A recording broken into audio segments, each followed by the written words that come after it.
grandes ciudades de Europa como Brujas, Londres o París aquí en México? En este video analizaremos cómo es que una parte de la Ciudad de México fuera diseñada al estilo europeo durante el Porfiriato, dándole un enfoque más político, social y cultural. De la misma manera, veremos los cambios urbanos y cómo estos reflejaron algunos ideales y aspiraciones de Porfirio Díaz.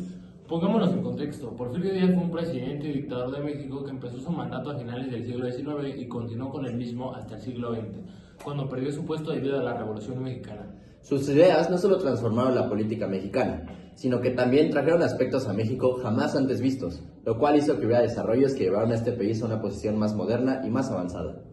Ahora pasemos a la modernización y la adaptación del estilo europeo a la ciudad. El Porfiriato impulsó una transformación acelerada, inspirada en el antiguo continente, en especial en París, la ciudad del amor. Su icónico estilo arquitectónico sirvió de gran inspiración en construcciones como el mismísimo Palacio de Bellas Artes, siendo fuertemente influenciado por el Art Nouveau. Pero, ¿qué es el Art Nouveau? En pocas palabras, el Art Nouveau es un movimiento artístico, el cual surge en países como Bélgica y Francia alrededor de finales y principios del siglo 1800 y 1900. Este buscaba romper con la arquitectura clásica y darle un toque de elegancia y modernidad a la arquitectura. Gracias a este estilo, se planificaron grandes construcciones a lo largo de la República, como colonias significativas La Roma, La Condesa y la Colonia Juárez. La Juárez se fundó a finales de 1905, principalmente pensada para que la habitaran diplomáticos extranjeros. Se implementaron sistemas nuevos como calles amplias, parques y zonas arboladas alrededor. Justo se pensó para que fuera una extensión del Gran Paseo de la Reforma.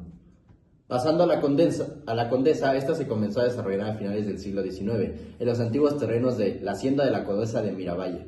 Su diseño, como ya mencionamos, tuvo inspiración en el Art Nouveau y en el Art Deco. Se crearon calles arboladas, parques y glorietas, siempre añadiendo un toque elegante. Se consolidó como una colonia de clase media alta, con mansiones y departamentos refinados. Aunque sufrió por el sismo del 85, resurgió en los años 2000, como un centro cultural y gastronómico de la CDMX. Por último, se podría decir que es la Roma, la cual literalmente fue un copia y pega de los barrios parisinos, ya que contaba con glorietas, casas señoriales, bulevares y calles muy amplias. Esto se pensó que fuera un poco más alejado de lo que era el centro, para que fuera una zona aún más exclusiva y privada. Un dato curioso además es que fue la primera con sistema de drenaje. Asimismo, como estaba alejada del centro, fue precursora de que existieran tranvías que te llevaran de la Roma al centro y viceversa. De hecho, las calles de la colonia Roma tienen nombres de estados, y esto tiene un origen curioso. Una noticia del periódico El Financiero menciona: buena parte de los terrenos en los que se construyó la Roma pertenecieron al empresario Edward Walter Orrin, quien tenía un circo, cuya estrella fue el payaso Ricardo Bell, quien fue muy famoso en México de acuerdo con Ángeles González Gamio. Orrin solicitó al ayuntamiento la resolución de un proyecto, a fin de que los nombres de la colonia Roma fueran las ciudades donde se presentó el circo Orrin, que aplaudieron las actuaciones del payaso Bell. De ahí vienen los nombres de las calles de la colonia Roma, como Mérida, Durango, Colima, Orizaba y entre otras. Con esta modernización se podían ver reflejadas algunas aspiraciones e ideales de Porfirio, como su aspiración a hacer de México un país más parecido a Europa, pero también su deseo de orden y control transmitido con la arquitectura recta, equilibrada y unificada, lo cual coincidía con el lema porfiriano: orden y progreso. Estas colonias estaban planificadas para que las clases altas o inclusive los inmigrantes europeos las habitaran y formaran su familia ahí. A este punto, alrededor de 1902 a 1904, la sociedad mexicana estaba dispersa a lo largo de los distintos estados de la República. En la ciudad solo se concentraban las clases sociales más privilegiadas. De hecho, en el libro Alba y Ocaso del Porfiriato de Luis González se menciona lo siguiente: las 3/4 partes de la población nativa se mantiene plantada, esparcida, fuera de las ciudades, en rancherías y pueblecitos. De una fuerza de trabajo de 5.360.000 en 1900, 3.178.000 mantenían al margen del desarrollo la agricultura y la ganadería en los sectores más necesitados de dinamismo. Aunado a esto llegaron inversiones extranjeras bastante significativas, principalmente de Gran Bretaña, Francia y nuestro vecino Estados Unidos. A este tipo de inversiones se les denomina burguesía extranjera.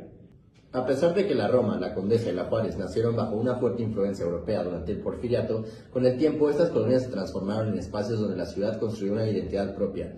Lo que comenzó como una aspiración por parecerse a París, terminó convirtiéndose en parte esencial de lo que hoy entendemos como la Ciudad de México, es decir, una mezcla única entre lo extranjero y lo profundamente mexicano. Esta dualidad también se refleja en la identidad personal de quienes habitan la ciudad. pues vivimos entre herencias europeas, tradicionales locales y realidades modernas que conviven todos los días.